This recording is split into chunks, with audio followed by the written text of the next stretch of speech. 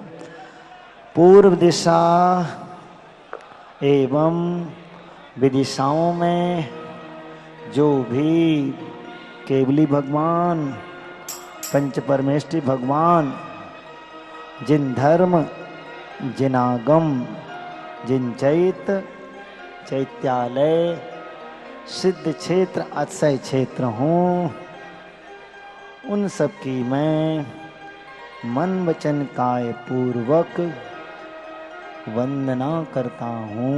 नमोस्तु नमोस्तु। दक्षिण दिशा एवं विदिशाओं में जो भी केवली भगवान, पंच परमेष्टि भगवान, जिन धर्म जिनागम, जिन चैत्य चैत्यालय, सिद्ध क्षेत्र अक्षय क्षेत्र हों, उन सब की मैं मन वचन काय पूर्वक वंदना करता हूँ। नमोस्तु। पश्चिम दिशा एवं विदिशाओं में जो भी केवली भगवान, पंच परमेष्टि भगवान, जिन धर्म जिनागम, जिन चैत्य चैत्यालय, सिद्ध क्षेत्र अक्षय क्षेत्र हों, उन सब की मैं मन वचन काय पूर्वक वंदना करता हूँ। नमोस्तु। उत्तर दिशा एवं विदिशाओं में जो भी केवली भगवान, पंच परमेष्टि भगवान, जिन धर्म जिनागम, जिन चैत्य चैत्यालय, सिद्ध क्षेत्र अक्षय क्षेत्र हों, उन सब की मैं मन वचन काय पूर्वक वंदना करता हूँ। नमोस्तु नमोस्तु।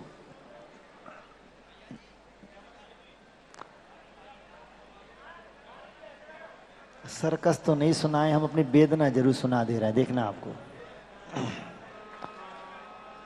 मैं बसाना चाहता हूँ स्वर्ग धरती पर, आदमी जिसमें रहे बस आदमी बनकर। मैं बसाना चाहता हूँ स्वर्ग धरती पर, आदमी जिसमें रहे बस आदमी बनकर। उस नगर की हर गली तैयार करता हूँ, उस नगर की हर गली तैयार करता हूँ। आदमी हूँ आदमी से प्यार करता हूँ। और हमारे साथ क्या हुआ? एक खिलौना बन गया दुनिया के मेले में, कोई खेले भीड़ में कोई अकेले में। मुस्करा कर भेंट हर स्वीकार करता हूँ।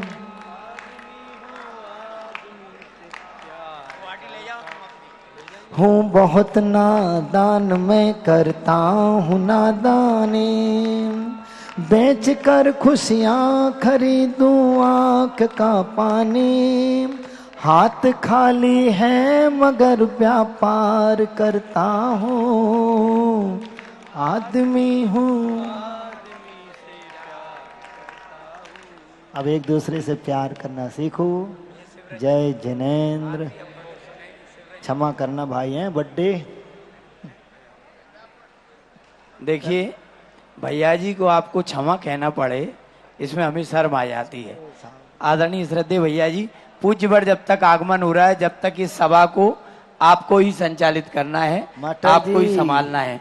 पूज्यवर देखो महाराज जी का आदेश रहता है कि जब तक मैं ना आऊं जब तक तुम्हें मंच नहीं छोड़ना है, लेकिन मैं करूं क्या। मास्टर जी ने बाइक बंद कर दिया, देख रहे हैं वो बाजे नहीं बजा रहे। क्यों? आपका इतना शोर सुन करके वो सूरदास जी जरूर हैं, लेकिन तुम्हारे व्यवहार को समझते हैं कि इसमें देखो मैं आप चलो महाराज साहब पधार गए, चलो अब बजाओ। बोलो परम पूज्य आध्यात्मिक संत निर्यापक श्रमण तीर्थ चक्रवर्ती युवा हृदय सम्राट मुनि पुंगव सुधा सागर जी महाराज की जय। मुनिवर आज मेरी कुटिया में आए हैं, मुनिवर आज मेरी कुटिया में आए हैं, चलते फिरते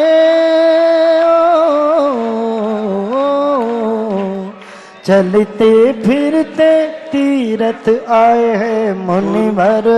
बजाओ। आज मेरी कुटिया में आए हैं मुनिवर, आज मेरी कुटिया में आए हैं। परम पूज्य गुरुदेव का कुछ ही क्षणों में आगमन होगा।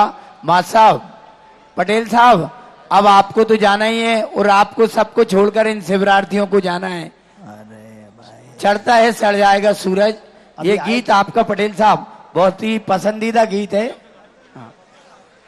पटेल साहब, मां साहब, आपका बहुत ही पसंदीदा गीत, संगीतकारों से निवेदन करूंगा, पूज्यवरों को आने में अभी विलंब हो रहा है, पधारेंगे। जब तक ढलता सूरज ढलता है ढल जाएगा। देखो आइए मां साहब। एक मिनट, अभी महाराज को थोड़ी देर है और महाराज जी आपको याद दिला रहे थे कि टूट गई है माला। उन्हें तो बाजे ही बंद कर लिए, आपके शोर सुन करके वो भाग गए। सुधा सागर ग्रुप 517 नंबर सम्यक जैन गुवाहाटी असम से जो हमारे बीच शिवरार्थी हैं, मंच के निकट आए। असम गुवाहाटी से हमारे बीच जो शिवरार्थी हैं वो मंच के निकट आए और राजू जी से मिले। दूसरा, पुण्योदय वेबसाइट पर आपको जितने शिवरार्थियों के फोटो खींचे हैं, जितने सारे मिलेंगे। आपने अपने फॉर्म जमा किए थे जिस साइट पर, तो अमित, अंकित भाई जरा बोलो, फिर मैं एक बताना। सभी को जय जिनेंद्र। मैं आपको ये बता रहा हूँ कि आपको सारे फोटो और वीडियोस कहाँ से मिलेंगे। आप लोगों को जब कल मोबाइल मिलेंगे तो YouTube पर पुण्योदय विद्यापथ चैनल को सब्सक्राइब करना है। पुण्योदय विद्यापथ चैनल पे जितना भी पूरा प्रोग्राम लाइव चला है, पूरा लाइव का प्रोग्राम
महात मनस तन निमित्तम महात मानस मानस है महात मानस तन निमित्तम महात महात मानस तन्निमित्तम कृतोद्यमः अतयो महात्मानस्तन्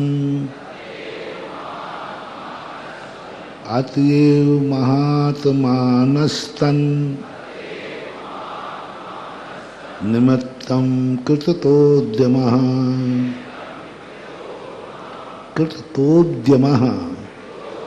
दा और या विद्या वाला द्या बन गया, दा और या है कृतोद्यमः। दा भी हलंत है, या भी हलंत है। जब दो हलंत अक्षर आ जाते हैं तो कुछ चीज़ों में ऐसा बन जाते थे, पद में दा और माँ, इस प्रकार से यहाँ दा और या कृतोद्यमः उद्यमः परः परस्ततो दुःखो मात्मैवात्मा तथा सुखम् अतयो महात्मानस्तन् निमित्तं कृतोद्यमः परा परस्थतो, पर और दूसरा भी पर ही है। विसर्ग का वो ता बन गया, विसर्ग का सा बन गया। एक सूत्र आता है, यदि आगे तकार और थकार आ जाए, ता और था आ जाए तो विसर्ग का सा हो जाता है। ऐसा व्याकरण का नियम है। तो यहाँ पर गया विसर्ग का परहा परहा संधि करके ततो हो, ततः जो है यहाँ भी विसर्ग था, विराम होने पर ओ बन गया और आगे दू भी आ गया है। इसलिए दुख दुखम आत्मयो आत्मा, कितना अच्छा शब्द देखो, संधि करो, दुख दुखम बनेगा, दुखम खा के ऊपर माँ चला जाएगा दुखम, और माँ में से क्या निकलेगा आत्मा, और ये तो आत्मा का जो माँ था आकार के परे यदि ये आ जाए तो आकार ऐ को प्राप्त हो जाता है। ऐ तो क्या हो गया, आकार का ऐ हो गया। दुखम आत्मा यो आत्मा, ऐसा शब्द लगा। दुखम तो दुख शब्द को ले जाओ इधर, परहा परस्ततो हो, पर ही है इसलिए दुख है, पर ही है इसलिए पर से तो कहते ना अपन पराधीन स्वप्न सुख नहीं, पर के आश्रित कहाँ तक सुखी रहोगे। पर जब भी पर है तो पर ही है इसलिए वो दुख है। दुख का कारण क्या बनाया है, तो यहाँ पर सदा दुख ही देता है, सदा दुखी देता है, कभी भी किसी भी रूप में।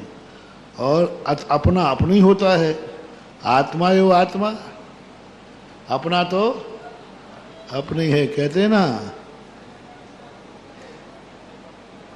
वो बैठो तो भाई के बैठो चाहे बैर हो। मार साहब जी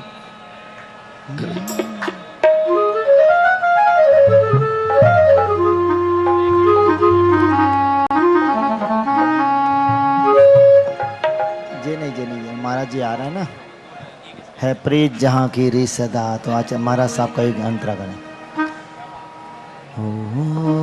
एक से ले लो।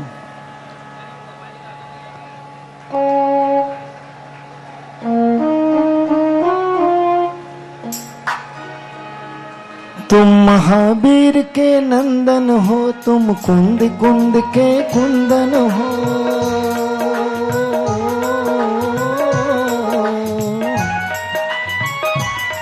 श्रीमान तुंग के समर्पण तुम, अकलंक उमा के दर्पण हो।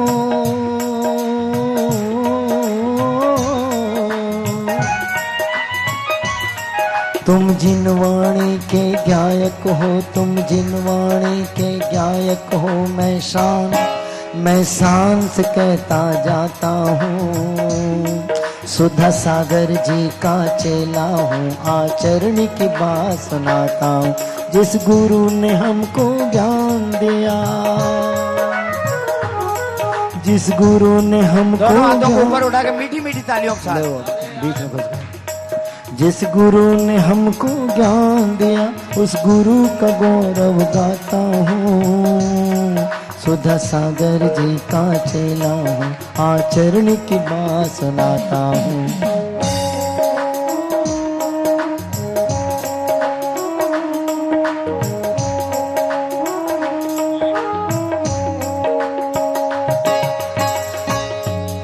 देखे बहुत साधक हमने, गुरु तुम सा साधक कोई न था।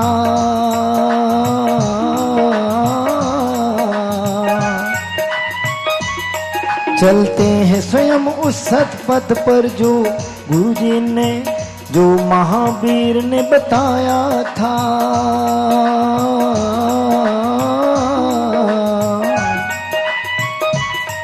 हो दिगंबरों की लाज तुम्हें, हो दिगंबरों की लाज तुम्हें, ये सोच के मैं इतराता हूँ। सुधा सागर जी का चेला हूँ, आचरण की बात सुनाता हूँ। जिस गुरु ने हमको ज्ञान दिया,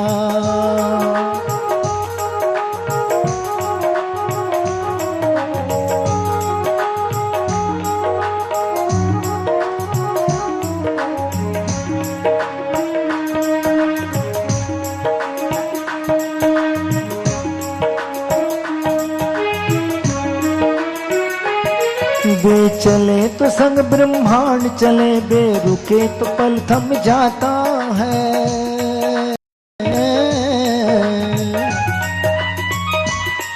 सरिता का पानी थम जाता, धरती पे स्वर्ग आ जाता है।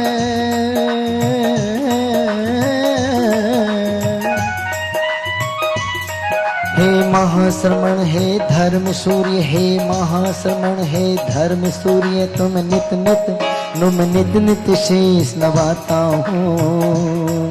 विद्यासागर जी का चेला हूँ, आचरण की बात सुनाता हूँ। जिस गुरु ने हमको ज्ञान दिया, जिस गुरु ने हमको ज्ञान दिया, उस गुरु का गौरव गाता हूँ। विद्या सुधा समेत का चेला हूँ, आचरण की बात सुनाता हूँ।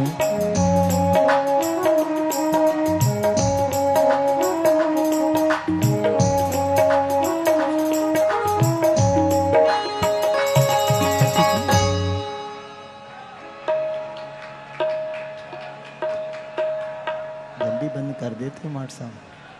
अब और क्या सुना दें?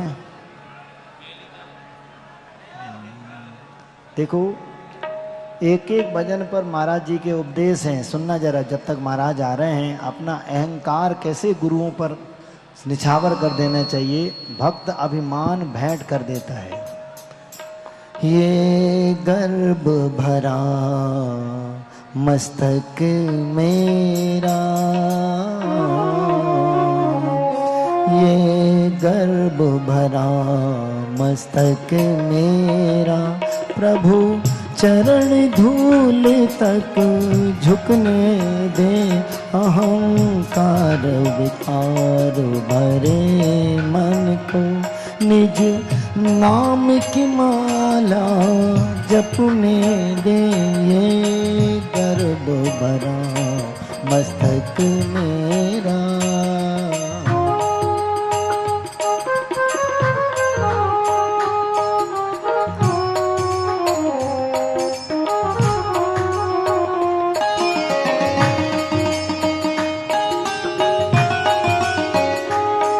मैं मन के मैल को धो ना सका, ये जीवन मेरा हो ना सका। मैं मन के मैल को धो ना सका, ये जीवन मेरा हो न सका, हाँ हो न सका। मैं प्रेमी हूँ इतना न झुका, मैं प्रेमी हूँ इतना न झुका। गिर भी जो पड़ूं तो उठने दे ये गर्व भरा मस्तक मेरा।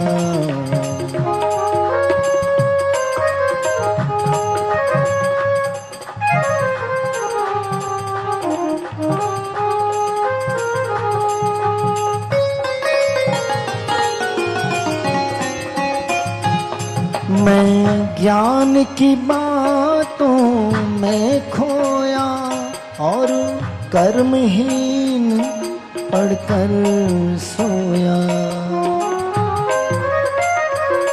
मैं ज्ञान की बातों में खोया और कर्महीन पढ़कर सोया। जब आँखें खुली तो मन रोया, जब आँखें खुली तो मन रोया। जग सोए मुझको जगने दे ये गर्व भरा मस्तक मेरा।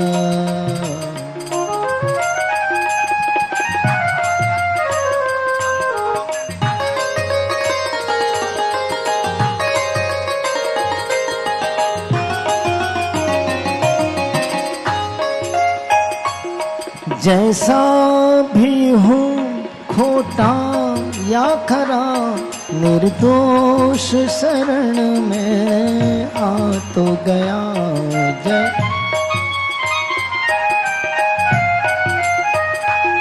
जैसा हूँ मैं खोटा या खरा, निर्दोष शरण में आ तो गया, हाँ आ तो गया।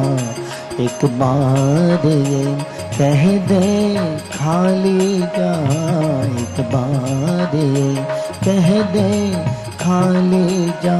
या प्रीत की रीत छलकने दे ये गर्व भरा मस्तक मेरा। प्रभु चरण धूल तक झुकने दे, अहंकार विकार भरे मन को निज नाम की माला जपने दे ये गर्व भरा। नमोस्तु करो महाराज जी को। नमोस्तु नमोस्तु। परम पूज्य आध्यात्मिक संत निर्यापक श्रमण तीर्थ चक्रवर्ती मुनिपुंगव सुधा सागर जी महाराज की जय। एक मिनट भैया, हाँ भैया। जिन बच्चों के पास मेरा बैग हो वो टाट का बोरी वाला वो दे लेना भाई, डायरी हो। और भैया जी का लिख रहे हो तो लिख लेना, बाद में ले लेना। भैया जी का बैग वहां तक पहुंचा दें शिवरार्थी साथी के पास। परम पूज्य आध्यात्मिक संत निर्यापक श्रमण तीर्थ चक्रवर्ती मुनिपुंगव सुधा सागर जी महाराज के फिर से ऐतिहासिक सानिध्य को प्राप्त करने के लिए 356 दिनों की प्रतीक्षा करना पड़ेगी। ये क्षण आपके लिए बहुत ही अनमोल क्षण है। पूज्यवर ने हम पर कृपा दर्शाई और इतनी बड़ी भीड़ देश भर से, आपको इस मालूम नहीं है, इस सभा मंडप में मलेशिया से लेकर सिंगापुर तक के दुनिया भर के भक्तों बैठे हैं।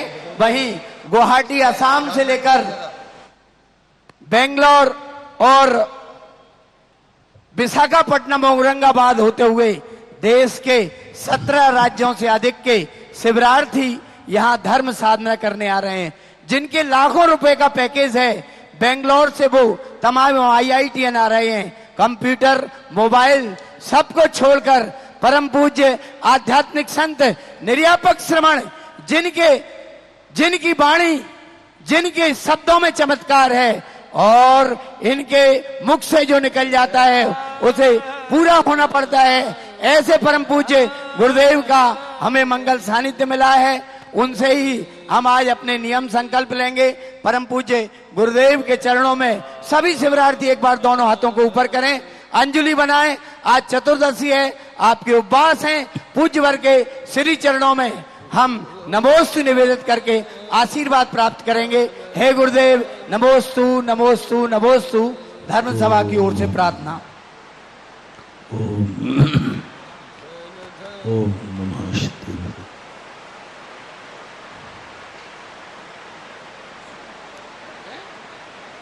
लेकिन कोई भी इस कर्म भूमि में और पंचम काल में प्रकृति से हमें आवाज नहीं जा रही पीछे।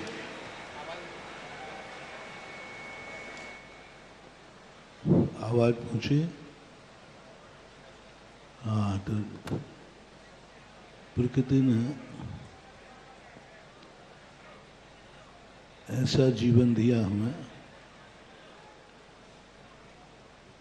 जिसको हमें खुद संभालना है। प्रकृति ने कच्ची माटी के समान जीवन देती है, लेकिन उस माटी से व्यक्ति को अपने जीवन के संबंध में क्या बनाना है, ये निर्णय स्वयं को करना है। तुम कहें कि हमें प्रकृति जन्म से ही वह बना के देवे जो हम बनना चाहते हैं, वो भी होता है, लेकिन इतना पुण्य कमा के तुम नहीं आए हो कि प्रकृति तुम्हें वह जीवन दे दे जो तुम चाहते हो। वो कुछ मना होते हैं तीर्थंकर आदि, जो प्रकृति उन्हें मनचाहा जीवन दे देती है। उसके बावजूद भी बहुत कुछ उनको बनाना पड़ता है, उनको भी तपस्या करना पड़ती है, उनको भी संयम धारण करना पड़ता है। ये नहीं है कि तीर्थंकरों को कोई वीआईपी व्यवस्था हो। मोक्ष मार्ग में तो जो व्यवस्था तीर्थंकरों के लिए, सामान्य लोगों के लिए है, वही तीर्थंकर के लिए। तीर्थंकर को भी दीक्षा लेना पड़ती है, उनको भी तप में तपना पड़ता है, वो भी अंतराय आदि, उपसर्ग आदि अशाता कर्मों की चपेट में आते हैं,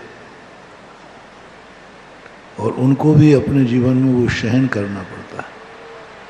तो सामान्य जीवन को अपनी ज़िंदगी में एक मोटिवेशन ज़िंदगी में लेना चाहिए कि हमारा जीवन एक कच्ची माटी के समान है। फैसला हमें करना है कि इस माटी से क्या बनाना है। माटी ही बने रहना है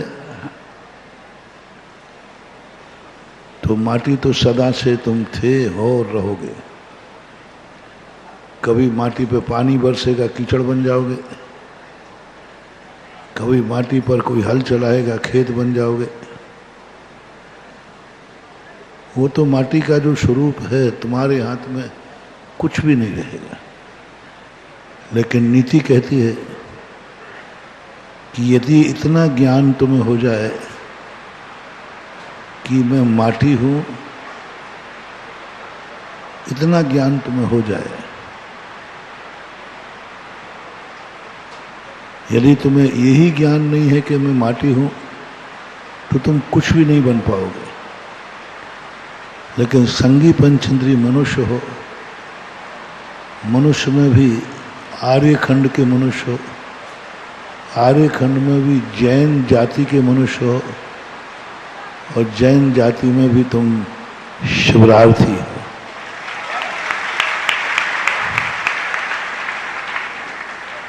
सर्वोच्च इस समय तुम्हारा संसार में श्रावकों का सबसे बड़े पुण्य का उदय इस समय है।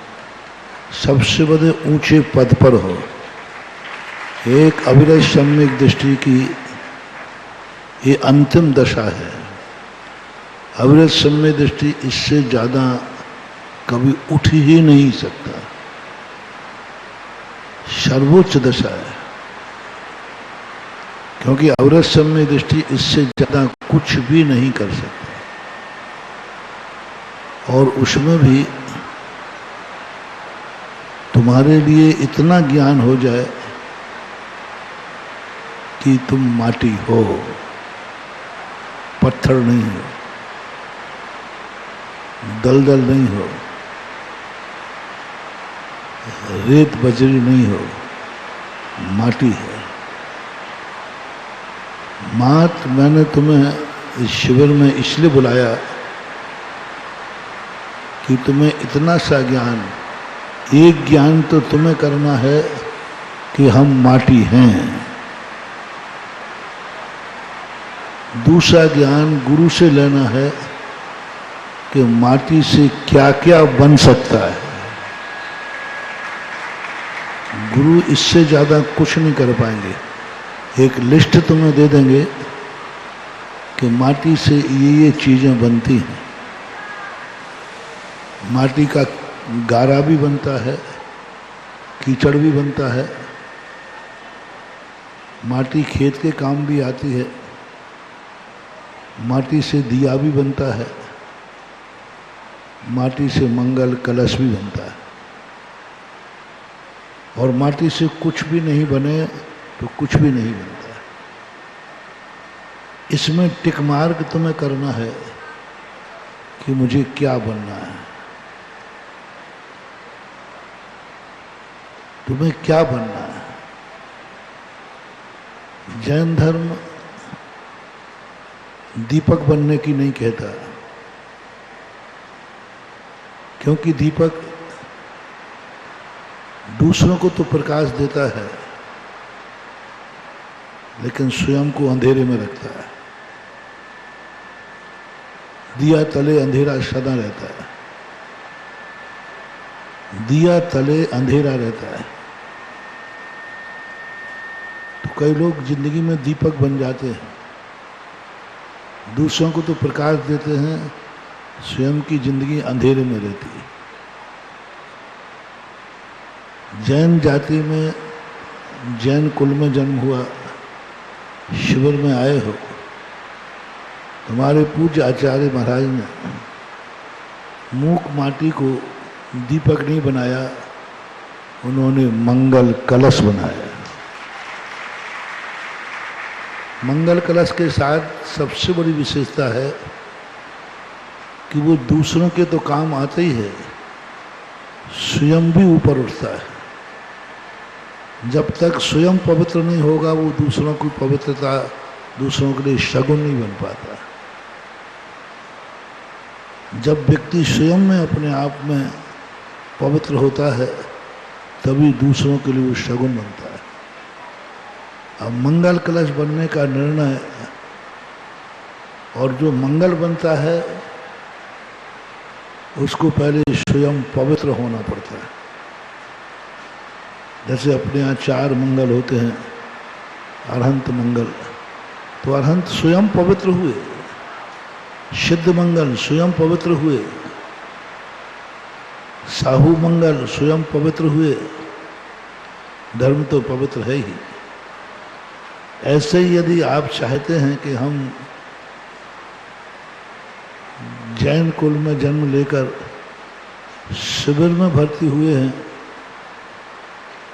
तो शिविर में भर्ती होने का सबसे बड़ा लाभ होना चाहिए कि यहाँ से जाने के बाद 24 घंटे में एक बार तुम्हें मंगल बनना है। जो दूसरा तुम्हें देखे उसका शगुन हो जाए। मंगल बनने के लिए सबसे पहले तुम्हें कुछ पवित्रताएं धारण करना पड़ेगी, और वो पवित्रताएं शिविर की पहचान हो, ध्वजा हो, उससे लोग तुम जिंदगी भर याद कर सको। और दूसरा, तुम्हारी क्रिया देखकर मैंने आप लोगों के साथ कुछ थोड़ी बहुत मेहनत की है कि नहीं है?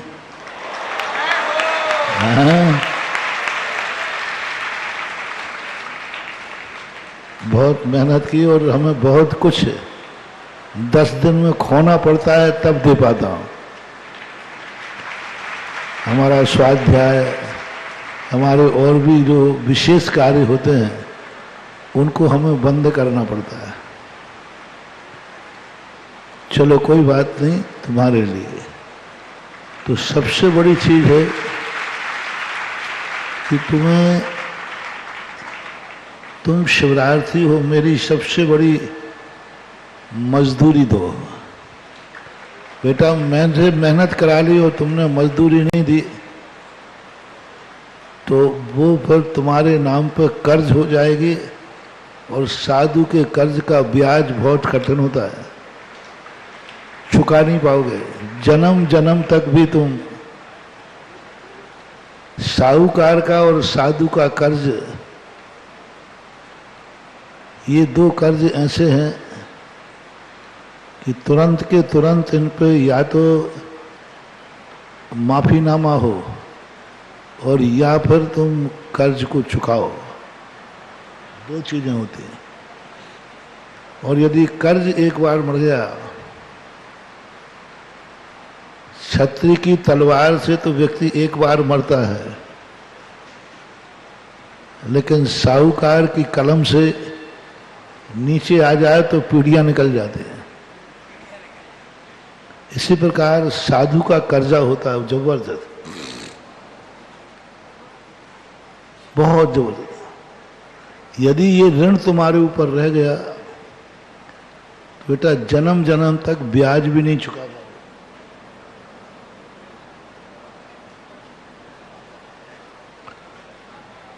और ब्याज नहीं चुका पाए तो अगली साल वो ब्याज मूलधन में जुड़ जाता है, इसे चक्रवर्ती ब्याज बोलते हैं। और तुम्हारी कुवत नहीं है कि तुम साधु के कर्ज का चुका सको। साधु का कर्ज दो चीजों पर चुका सकते हो, व्यवहार कहलाता है। व्यवहार को क्या बोलते हैं आप लोग? क्या हो रहा है? हैं? पीछे क्यों देख रहे भाई मुड़ के?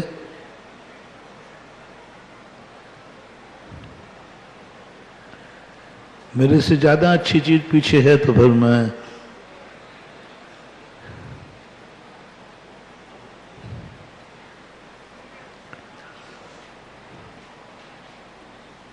तो पहली बात तो है कि इसमें कर्ज दो रूप में चुक सकता है कि तुम व्यवहार के रूप में, जैसे तुम किसी का व्यवहार होता है ना, तो व्यवहार का बदला व्यवहार से चुकाना पड़ता है। तुम कहते भाई वहां तो मुझे जाना ही पड़ेगा क्योंकि हमारा उनका व्यवहार लगा हुआ है। तो व्यवहार लगाना है तो साधु का कर्जा दो तरीके से चुकाओ। पहला तरीका ये है, साधु को तुमने नमोस्तु किया है कि नहीं? अब ये कर्जा हो गया तुमने, और मैंने तुम्हारा नमोस्तु स्वीकार किया है। और मैंने तुम्हारा नमोस्तु स्वीकार करके, तुमने नमोस्तु करके एहसान नहीं किया है, मैंने स्वीकार करके तुम्हारे ऊपर एहसान किया है। कल ही कहा था ना कि दान यह नहीं है कि तुमने दिया है, दान का महत्व है कि साधु ने स्वीकार का महत्व है, देने का महत्व नहीं। तो तुमने जो नमोस्तु किया, मैंने स्वीकार कर दिया। यदि स्वीकार नहीं करता तो फिर तुम्हें कोई कर्जा नहीं होता, कोई कर्जा नहीं। तुम कितने ही नमोस्तु करो, कोई नुकसान नहीं है, कोई नुकसान नहीं। तुम कितने ही नमोस्तु करते रहो, कोई तुम्हारे नाम पे कर्ज नहीं मरेगा। और तुमने नमोस्तु कर लिया और साधु ने हाथ उठा दिया, बस तुम्हारे नाम पे कर्जा मर गया। बहुत बड़ा कर्जा है। और शिवरात्रि को मैंने किया। और दूसरा कर्जा हुआ कि मैंने प्रत्येक शिवरात्रि के खुद पास में जाकर उसके सिर पर गंधोदक का आशीर्वाद दिया।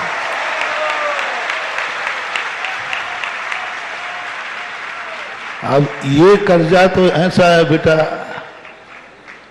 बहुत खतरनाक कर्जा ले लिया है तुमने। लोन लेते समय तो अच्छा लगता है, हाँ? बहुत मजा आ रहा था, महाराज ने गंधोदक दिया, गंधोदक दिया। अब आ जाओ बेटा लाइन पे। अब ये कर्जा तुम जब ही चुका पाओगे जब तुम मेरे जैसा बनोगे और मैं तुम्हें नमोस्तु करूंगा।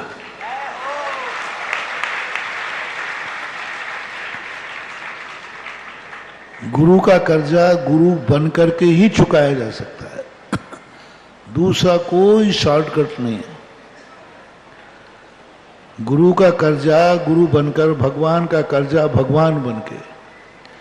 जैन दर्शन का सबसे बड़ी चीज है, यदि भगवान के दर्शन से तुमने कुछ पाया है, भगवान के दर्शन से तुमने सम्यक दर्शन पाया, ज्ञान पाया, विशुद्धि पाई, कुछ भी पाया है, तो अपन के पास ये कर्जा है। ये मंदिर कर्ज हैं अपने लिए।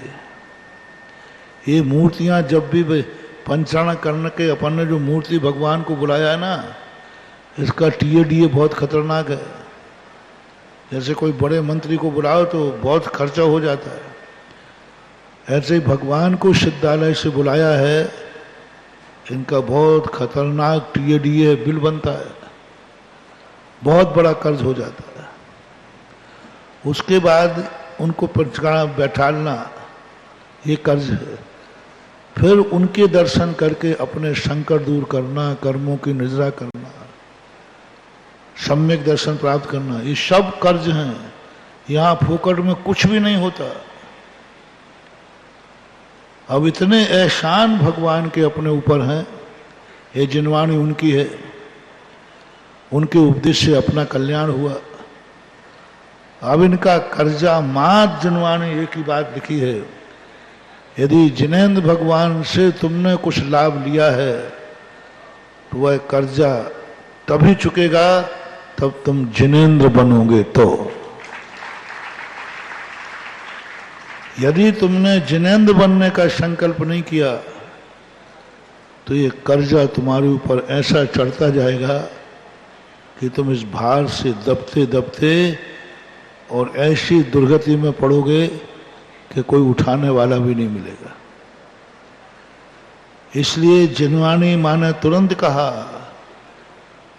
कि भगवान को नमोस्तु करते ही तुम्हें लाभ मिलेगा, तुरंत कह देना वंदे तद्गुण, बस ये कर्जा चुक गया अपना। भगवान बनने के लिए भगवान को पूजोगे, सब कर्जा, कुछ भी कर्जा नहीं, कर्जा जीरो हो जाएगा। रिपीट कर रहा हूं, मोटिवेशन, भगवान बनने के लिए भगवान से लाभ लेना, वह कर्ज पूर्ण हो जाता है, जीरो। अब इसी प्रकार महाराज को आओ। महाराज से यदि तुम्हें कोई लाभ हुआ है, महाराज का तुमने कोई लाभ लिया है, महाराज के द्वारा तुम्हारे जीवन में कुछ विकास हुआ है, अच्छा हुआ है, तो ये कर्जा जब ही चुकेगा जब महाराज को नमोस्तु करते ही, शिविर में भर्ती होते ही आपको संकल्प करना पड़ेगा, मैं एक दिन महाराज बनूंगा।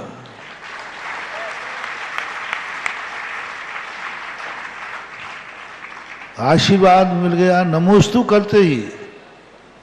यदि तुमने ये संकल्प नहीं किया तो ये कर्जा बहुत खतरनाक कर्जा है।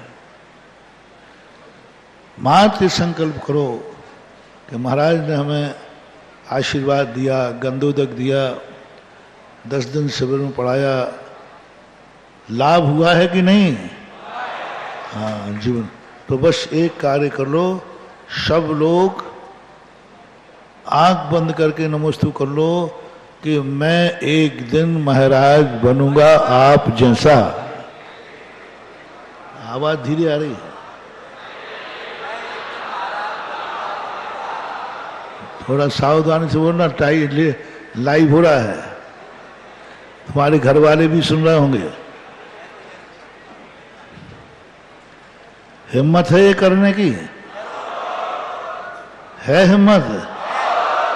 हाँ, ऊपर ऊपर से अंटी बांध करके कर रहे होंगे। यदि शिविर में आए हो, अध्ययन किया है, गंधोदक लिया है, तो बस एक ही संकल्प करना, आज गुरु ने मेरे सिर पर गंधोदक धारण किया है, यह मैं कर्जा चुकाऊंगा, एक दिन मैं भी मुनि बनूंगा। ऐसी अनुभूति तुम्हें हो जाए, ऐसा अनुभव तुम्हारे मन में आ जाए, कभी भाव आ जाए। आहार दान देते समय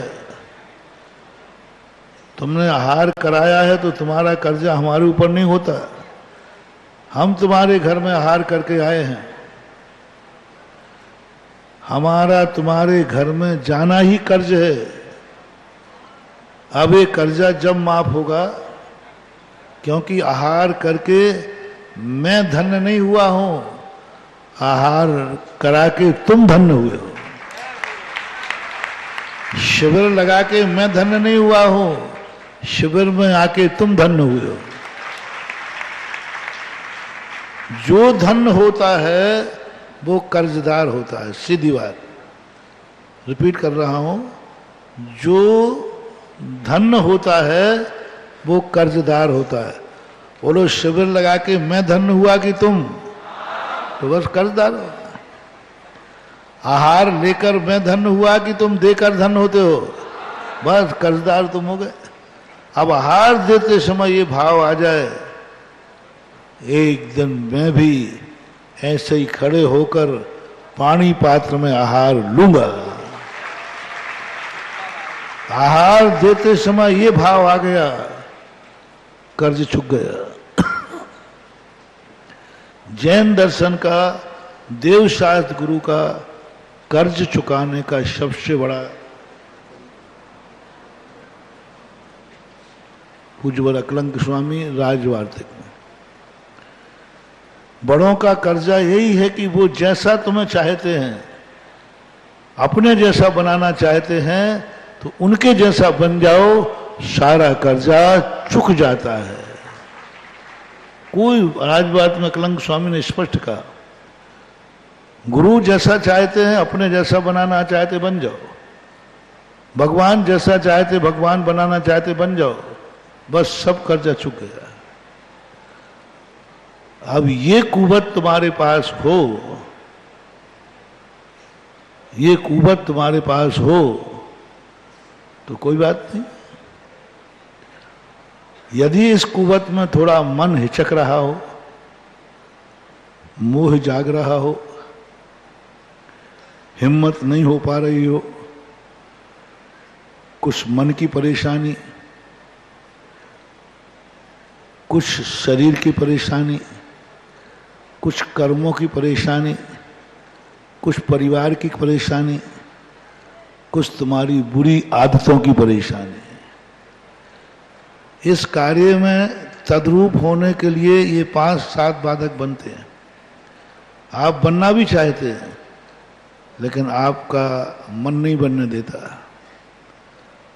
मन नहीं हो पाता, मन तैयार नहीं होता, जल्दी नहीं होता मन तैयार। मन नाना प्रकार के डर भय दिखाता है। कभी कभी मन तैयार हो जाए तो शरीर साथ नहीं देता। कितने लोग आते हैं, कहते महाराज जी मुझे मोक्ष मार्ग में बढ़ना है, मेरा पूरा मन है, पूरा मन है, लेकिन क्या करें, शरीर साथ नहीं देता। कितने श्रावक प्रतिमाएं लेना चाहते हैं, वृत्ति बनना चाहते हैं, आरिका बनना चाहते हैं, ब्रह्मचारी ब्रह्मचारिणी बनना चाहते हैं, लेकिन शरीर साथ नहीं दे रहा है। कुछ लोग शरीर साथ नहीं दे पाता, किस्मत साथ नहीं दे रही है। मोहिनी कर्म की इतनी प्रबलता है, इतनी प्रबलता है कि महाराज आप सही कह रहे हो, बनना भी है लेकिन बनने का भाव नहीं कर पा रहा हूं। हाँ, कई लोग शरीर से स्वस्थ हैं, मन भी बनने का है, कह भी रहे हैं कि सही है महाराज जो आप कह रहे हैं, लेकिन मोहिनी कर्म की इतनी प्रबलता होती है, इतनी प्रबलता होती है कि वो सत्य को जानता हुआ भी स्वीकार नहीं कर पाता। बड़े चक्रवर्ती शरीर के शेर सुदर्शन शरीर के सत्य को शुरू से जान रहे हैं, फिर भी मोहिनी कर्म की इतनी प्रबलता होती है कि वो मोहिनी कर्म तुम्हें नहीं बनने देगा। ऐसी दशा तुम्हारे सामने हो कि बनना चाहते हो लेकिन बनने का भाव नहीं हो रहा है, भाव नहीं हो रहा। मन भी तैयार है लेकिन भाव नहीं हो रहा है। भाव में और मन में अंतर है। भाव यानी लक्ष्य नहीं बना पा रहे हैं।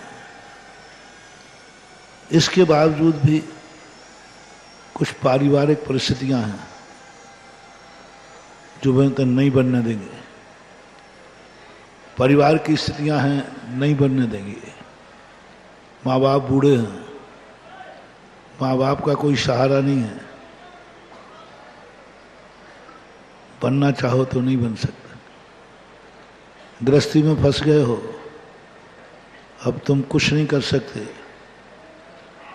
तुम्हारा साधर्मी जब तक, सधर्मणी जब तक आपको सहयोग नहीं करे, आप आगे नहीं बढ़ सकते। और उसके बिना पूछे तुमने कदम आगे बढ़ा दिया तो तुम्हारी स्थिति बिगड़ सकती है। महिला आयोग में चली गई तो तुम्हें बाबा जी बनने के बाद भी घर जाना पड़ेगा, आप छोड़ के नहीं आ सकते। चौथा काल नहीं, राजतंत्र नहीं, प्रजातंत्र है। प्रजातंत्र है कि आपने किसी महिला का हाथ थामा है तो आप मझधार में नहीं छोड़ सकते। छोड़ते हो तो उसके कानून बहुत विचित्र हैं। बच्चे छोटे हैं, उनको अनाथ छोड़कर नहीं आ सकते। मानव अधिकार आप पर लागू होगा।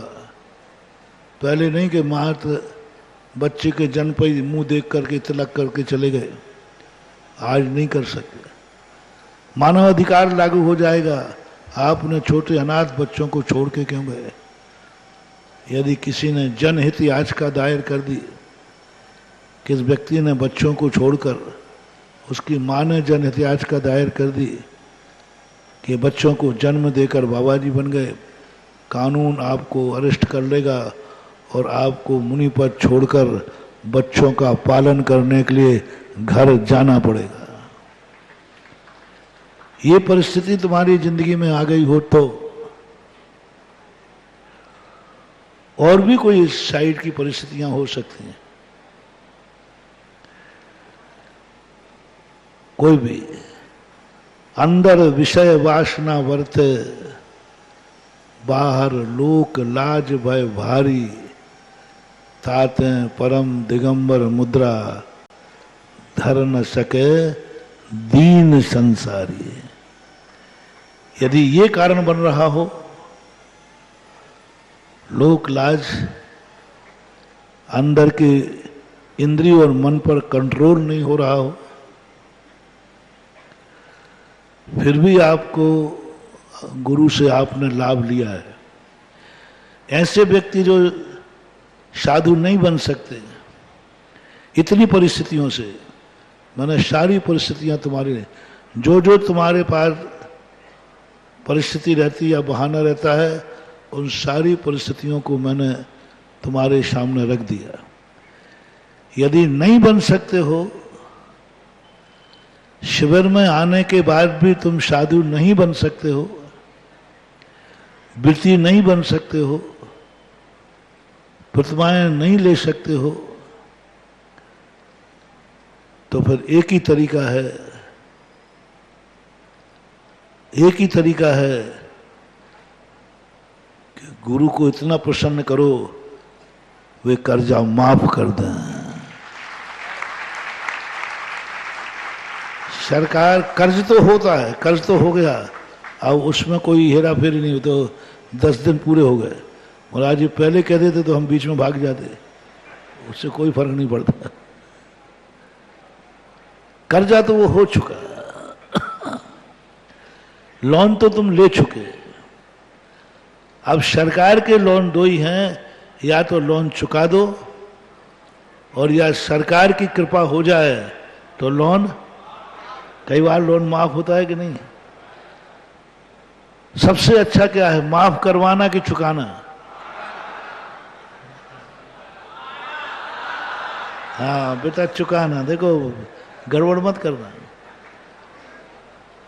माफ उसी का होता है, फिर सरकार को कहना पड़ता है बेचारा, तुम्हें बेचारा बनना पड़ेगा, असमर्थ बनना पड़ेगा, तब फिर सरकार सोचेगी अब बेचारा क्या करे, चुकाने की हिम्मत ही नहीं। कर्जा चुकाना स्वाभिमान है, कर्जा चुकाना क्षत्रियता है। मैं माफ नहीं कराऊंगा। गुरु कृपा के 10 नंबर लेना श्रेष्ठ नहीं है।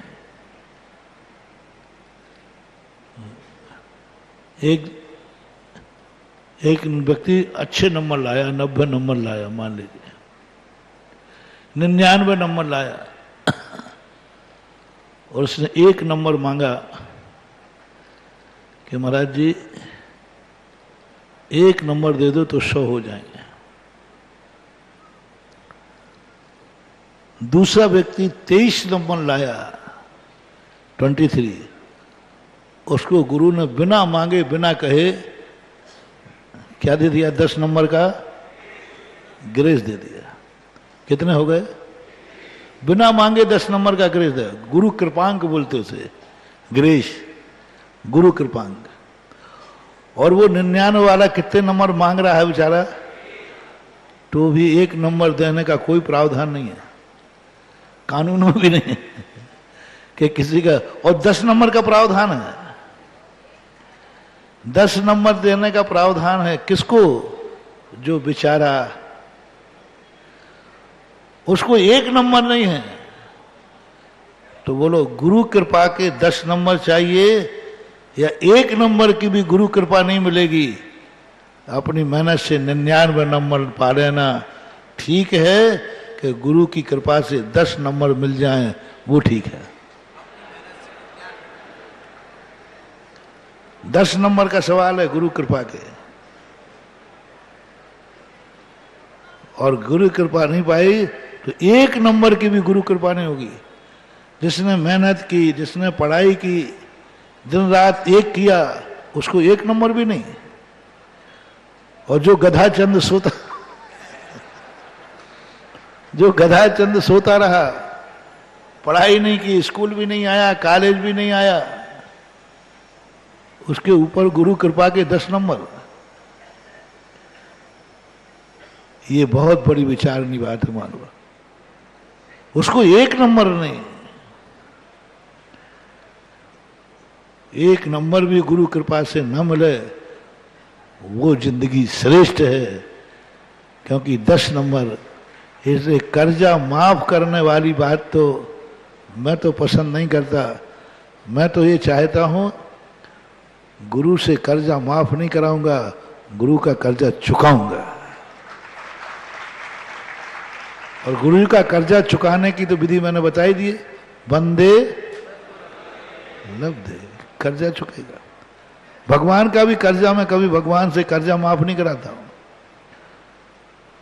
यदि मान लो फेल भी हो जाऊं तो भगवान से कहते हैं भगवान मुझे आपकी ग्रेस की जरूरत नहीं, हम 1 साल और पढ़ लेंगे। 1 साल दोबारा उस क्लास में पढ़ लेना श्रेष्ठ है, लेकिन 10 नंबर ग्रेस लेकर पास होना श्रेष्ठ नहीं है। 10 नंबर का ग्रेस लेना श्रेष्ठ नहीं है। एक साल पुनः पढ़ लेना श्रेष्ठ है, क्योंकि ग्रेस वाले को कहीं नौकरी में स्थान चपरासी जरूर बन जाएगा, और एक साल खराब करके अच्छे नंबर लाएगा तो उसका बहुत बड़ा बेनिफिट है। तो पहले तो मैं आपको यही कहूंगा, कोई शिवरार्थी को मेरा कर्जा माफ करवाने की नौबत ना आवे। सब मेरे शिवरार्थी मेरा कर्जा पाई पाई से चुकावे।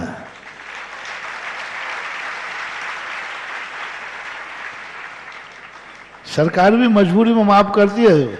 सरकार चाहती तो क्या है, लोन वापस आना चाहती, ये चाहेगी सरकार के माफ करना। हाँ, तो साधु भी यही चाहता है कि मेरा जो कर्जा है, मेरा शिवरार्थी, मेरा भक्त मेरा पाई पाई से कर्जा चुकाए, इतना समर्थ इसके पास आ जाए। मैं यदि भावना भाऊंगा तो मैं यही कहूंगा, मेरे शिवरार्थियों के पास तुम्हारे लिए भगवान से कभी कुछ प्रार्थना की, कभी मेरे मन में तुम्हारे प्रति कोई करुणा जागी, मेरे मन में तुम्हारे प्रति कोई दया भाव जागा, तो मैं एक ही रह के पहले से बता देता हूं, भगवान से भी कभी तुम्हारे लिए कोई प्रार्थना की तो बता देता हूं मैं क्या कहूंगा। मैं एक ही बात कहूंगा कि मेरा शिवरार्थी है, वह मेरा कर्जा पाई पाई से चुकाने में समर्थ हो जाए। और भगवान से भी यही कहूंगा, भगवान मेरे शिवरार्थी को कभी आप माफ मत करना। मेरे शिवरार्थी को 10 नंबर का ग्रेस नहीं चाहिए, फेल हो जाए तो एक भाव और सही है,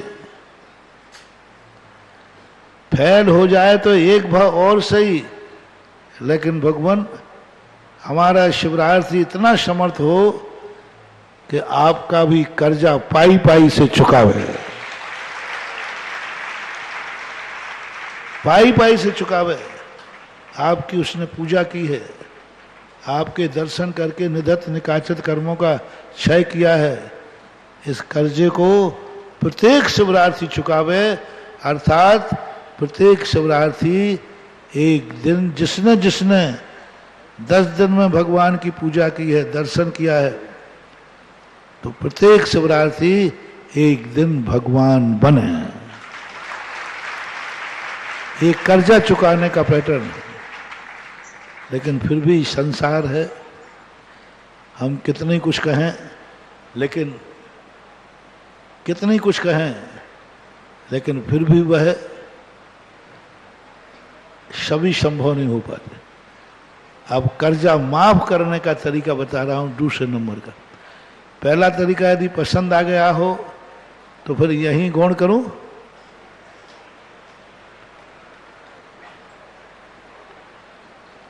सीधा मैं अपने खाते में लिख लूंगा कि शिवरार्थियों को जो जो दिया है वो डूबेगा नहीं, सब लोगों ने मंजूर किया है, मैं ब्याज के चुकाऊंगा महाराज।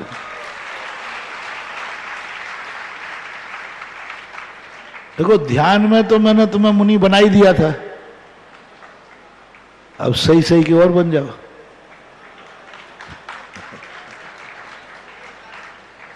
ध्यान में बना दिया था कि नहीं, बोलो ना, बने थे कि नहीं? हाँ, बदमाश क्या बनोगे तुम। कई तो सोते रहोगे, हाँ बाबा जी कहे जाओ, हम तो जब तक सो रहे हैं। ध्यान में तो तुम्हें मुनि बनाया ही था। कब बनाया था? बोलो, कब बनाया था? विदेश सागर ग्रुप का 25वां नंबर बताए है कहीं? 25 नंबर बताओ, है कहीं 25 है? देखो बेटा, खड़े हो जाओ जहां भी हो। पीछे होगा बहुत छोटा, किसी पापा की गोदी में बैठा होगा। 25 नंबर है क्या? कहाँ है? नहीं दिख रहा। कहो उसको नंबर ही पता नहीं हो अपना। वरिष्ठ सागर ग्रुप का 25 नंबर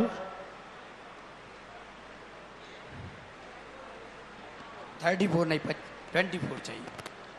वरिष्ठ सागर ग्रुप है कि? हाथ उठा दो। इतना पीछे बैठो।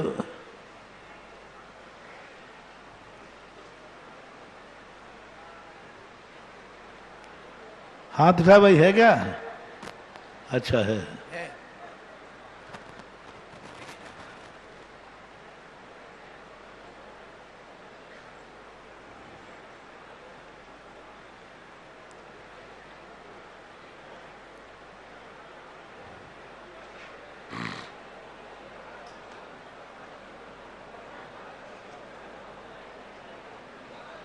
ध्यान में किस दिन मुनि बनाया था?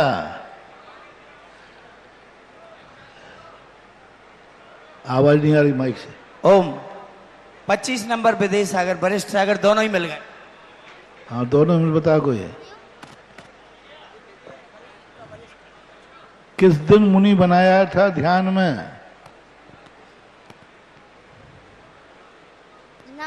महाराज जी के चरण में नमोस्तु। क्या बोला? सब नहीं बोलेंगे, कुछ बोलो ना। महाराज जी के चरण में नमोस्तु ध्यान में बने थे। कब बने थे? 4-5 दिन में। वो प्रसंग बताओ बेटा, प्रसंग बताओ क्या था। एक दूसरे से चर्चा नहीं करोगे। हाँ वरिष्ठ सागर वाले बताए किस दिन ध्यान में बने थे, क्या प्रसंग था, कब मुनि बनना पड़ा था।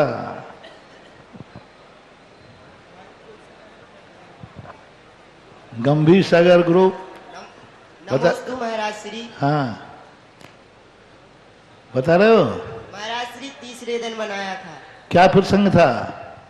किस दिन मुनि बनाया था? किस दिन बनाया था? क्या प्रसंग था उस दिन? गंभीर सागर ग्रुप 25 नंबर।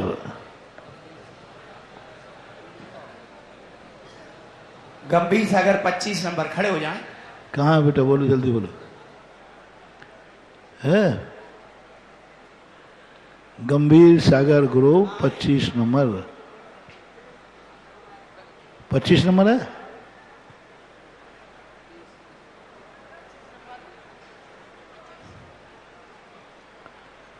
जल्दी बोले।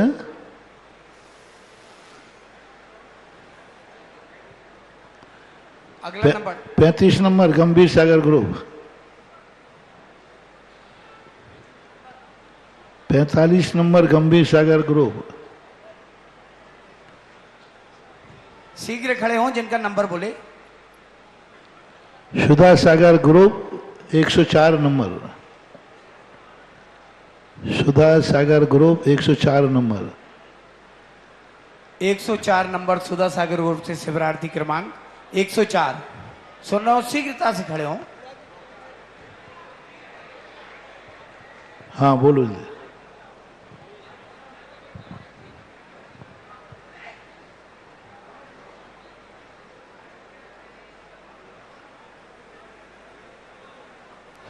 हाँ बोलो जल्दी बोलो।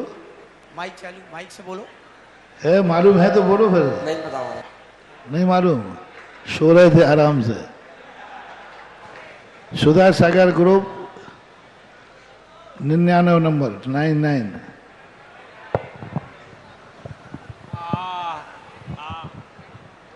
सुधा सागर ग्रुप। सुधा सागर ग्रुप 99 नंबर शिवरार्थी क्रमांक 99।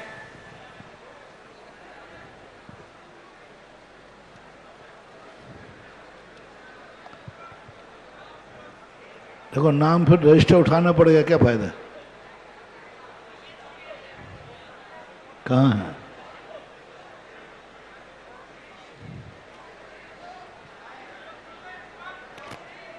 निन्यानवे नंबर सुधा सागर ग्रुप शिवरार्थी क्रमांक 99।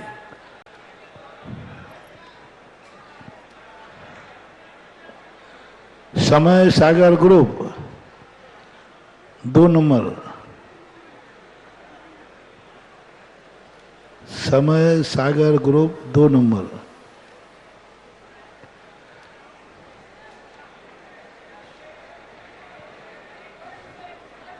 वहाँ है, कहाँ है?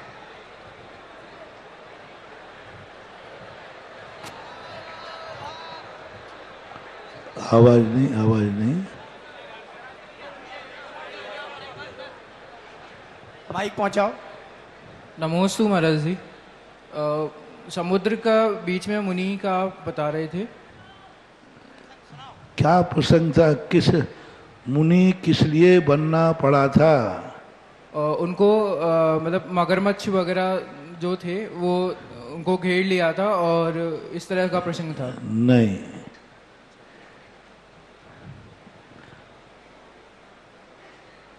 Vidyasagar group 7 number, Vidyasagar group 7 number, शिवरार्थी क्रमांक 7। हाँ इधर इधर देखो, नंबर बोलते ही अभाग्य मान के खड़े होना चाहिए कि हजारों में तुम्हारा नंबर निकल रहा है, तुम्हारे भाग्य हैं। हाँ तुम चुपचाप बैठे रहो चुपचाप, तुम्हारे लिए नुकसान है। नमस्ते महाराज जी। कम से कम भाग्य मानो कि तुम्हारा नंबर मुंह से निकल रहा है। हाँ नमस्ते महाराज जी। बने या नहीं बने कोई बात नहीं। सहस्त्र दल कमल आ गया था और चारों तरफ मगरमच्छों से घिरे हुए थे। सहस्त्र दल कमल पर बैठने के लिए, चौकी पे बैठने के लिए मुनिराज की अवस्था। बहुत अच्छा, बहुत अच्छा। क्योंकि सहस्त्र दल कमल पर पंच परमेष्टि के अलावा कोई बैठ नहीं सकता, तो उस समय मुनि बनना पड़ा था। तो अब तो जो भाव से मुनि बन गए हों ध्यान में, अब भी सही में बनने के लिए विचार करें। जो बेचारे भाव से नहीं बने हैं उन विचारों से अपन क्या कहें, वो तो विचारे। तो अपना प्रसंग चल रहा था ग्रेस वाला। अब फिर भी उसके बावजूद भी समय है, उसके बावजूद भी यदि तुम्हारी जिंदगी में ऐसा ना हो पाए कि तुम कर्ज चुकाने लायक हो, तो एक रास्ता बता रहा हूं, माफ करने का। सरकार अंत में माफ करती है, गुरु भी अंत में माफ करते हैं, भगवान भी माफ करते हैं। अब माफी नामा मार का मतलब जो ये ना कर सकें जिंदगी में,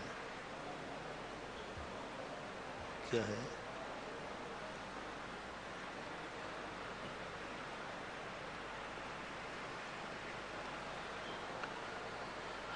यदि वो माफ करने की बात आ जाए तो एक ही बात पर तुम्हें माफ किया जाएगा कि तुम कुछ ऐसे नियम लो, कुछ अपनी जिंदगी ऐसी बनाओ जो सारी दुनिया में तुम कहीं भी जाओ और तुम्हारे उस आचरण को देखकर लोग कहें लगता है आप शिवरार्थी हैं।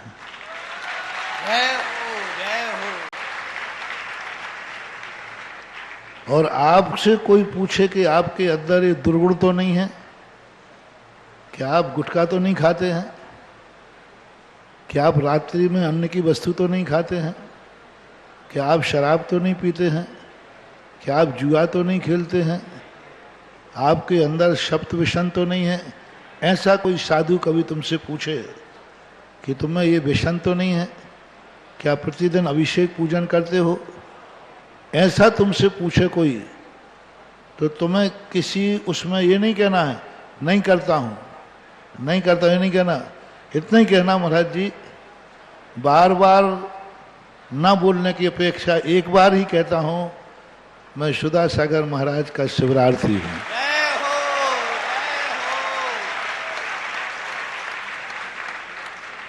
इतना कहते ही वो समझ जाएं कि इसका अर्थ है कि ये शिवरार्थी है, तो शिवरार्थी में आकाश के तारे जमीन पे आ सकते हैं, सूरज पश्चिम से निकल सकता है, लेकिन शिवरार्थी में ऐसा दोष नहीं रह सकता जो कुल को कलंकित करने वाला हो, जो जाति को कलंकित करने वाला हो, ऐसा एक बार ऐसा हुआ था। मुझे आज तक तुम्हारे शिविर लगाने के बाद पहले मैं थक जाता था और कई बार मन बना लेता था अगली साल लगाना ही नहीं। कई बार परेशान हो जाता, सोचता कि अगली साल कौन प्रपंच में करे झगड़ा डंडा, एकदम मानते हैं नहीं ये लोग, इतना समझाओ इतना करो, मानते हो तो नहीं, भाड़ में जाने दो, क्या करना अपन को, डूबे तो डूबने दो, ऐसा मन कभी आ जाता है।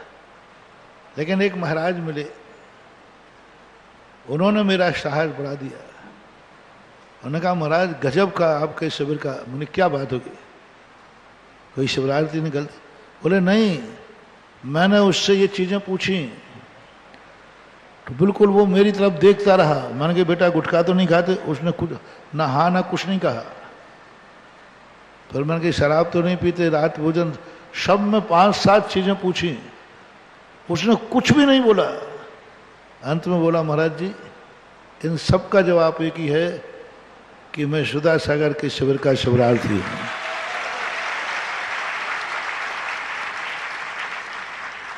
महाराज ने कहा मतलब क्या? उस शिविर में जाने के बाद ये दुर्गुण रह ही नहीं सकता। शिविर में जाने के बाद ये दुर्गुण रह गया, उससे बड़ा दुर्भागा कोई हो नहीं सकता।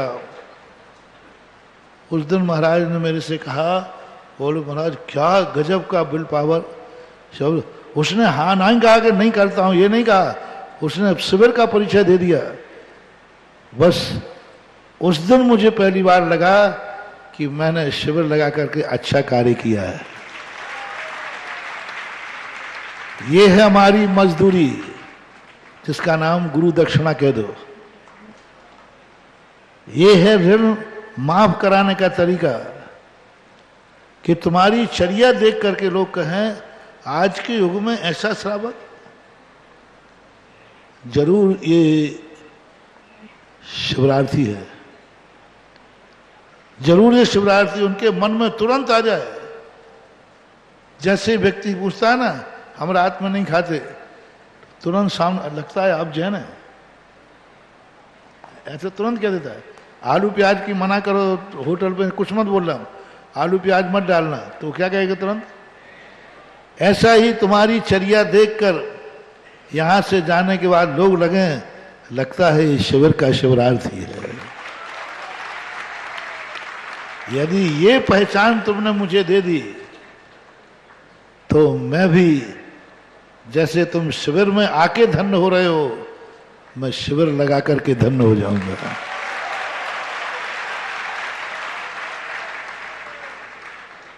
उस दिन मुझे लगेगा कि हाँ आज एक शिवरार्थी ने शिविर की पहचान बना दी। जब भी तुम्हारा कोई बुरा परिणाम हो, गुटखा तंबाकू शराब पीने आदि का भाव हो, उस समय एक ही बात करना, शिविर में आने के पहले इतना पाप नहीं लगता तुम्हें। शिविर में आने के पहले इतना पाप नहीं लगता। मैं अतिशय बता देता हूं शिविर में। मैंने एक बार जैनियों का अतिशय बताया था। सबसे ज्यादा शराब गुटखा आदि खाने पर जैनियों को कैंसर होते हैं, सबसे परसेंटेज में सबसे ज्यादा। क्योंकि कोई कारण नहीं, क्योंकि तुम जैनी हो। इस शिविर में जितने भी लोग कल के दिन यहां शिविर से जाने के बाद, यहां का अतिशय देखना, शिविर से जाने के बाद तुमने गुटखा खाया, शराब पी, जुआ खेला, गुटखा खाने वाले को तो शिविर का अतिशय नियम से उसकी मौत कैंसर से होगी। ये अतिशय है शिविर का, क्योंकि शिविर में आने के बाद खाया उसने। शराब पी तो अकाल में मरेगा, और जुआ खेला तो 100% दिवालिया होगा। अब मत लगाना इक्का दुक्की। शिविर में आने के बाद यदि वह जुआ खेला तो नियम से तुम दिवालिया होगे, कर्ज में डूबोगे, और इतने डूब जाओगे कहो तुम सुसाइड भी करोगे क्योंकि तुमने शिविर में आने के बाद जुआ खेला। ये शिविर का अतिशय है, चमत्कार कहलाता है। शिविर में आने के बाद, इसलिए कोई भी कार्य करने के पहले ये विचार कर लेना कि मैं ही पाप नहीं कर रहा हूं, मेरे इस कृत्य से शिविर भी बदनाम होगा और महाराज जी के ऊपर भी आएगा कि महाराज का शिवरात्रि। लोग कहेंगे महाराज आपका शिवरात्रि। ये भी मैंने सुने हैं, ये भी मैंने सुने हैं।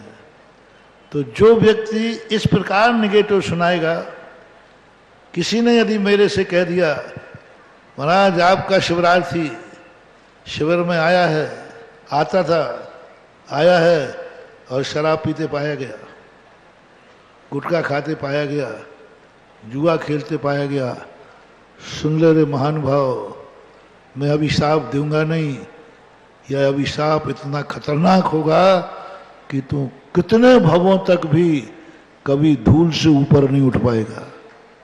ये शिविर का अतिशय है, क्योंकि तेरे कारण से शिविर के ऊपर लांछन आया। लोगों ने ये कहा महाराज आपका शिवरात्रि शिविर में भर्ती रहा और गुटखा खा रहा था, शिविर में भर्ती रहा और जुआ खेल रहा था, शिविर में भर्ती रहा और व्यसन कर रहा था। यदि तुमने इन सब चीजों पर विचार कर लिया और ये संकल्प इस कार्यक्रम के पुण्यार्जक थे श्री विद्या सुधामृत समिति सागर चातुर्मास 2024, अध्यक्ष श्री सुरेंद्र जैन सट्टू, कार्याध्यक्ष श्री राजेश जैन एडिना, महामंत्री श्री राजकुमार मिनी, मुख्य संयोजक श्री ऋषभ जी बांद्री, स्वागत अध्यक्ष श्री आशीष पटना, कोषाध्यक्ष श्री सुरेंद्र जी डबडेरा, कोषाध्यक्ष श्री ऋषभ जी गढ़ाकोटा, श्री गौरव अध्यक्ष राजेंद्र जी केतली। स्वर्गीय माताजी श्रीमती मनोरमा जैन, श्री संतोष कुमार जैन, श्रीमती निर्मला जैन, भ्रातृ एवं भ्रातृ वधु श्री प्रदीप जैन, श्रीमती प्रीति जैन, पुत्र पुत्र वधु लकी जैन, शिवानी जैन, पौत्र अनिकेत जैन, पौत्री अवनी जैन, पुत्र यश जैन बिट्टू, पुत्री एवं दामाद पिंकी जैन, विकास जैन, दोहित्र देवांश जैन, पुत्री एवं दामाद रिंकी जैन, जय जैन, दोहित्र अरिहंत जैन, खुशी जैन, संतोष जैन केटरर्स सागर मध्य प्रदेश।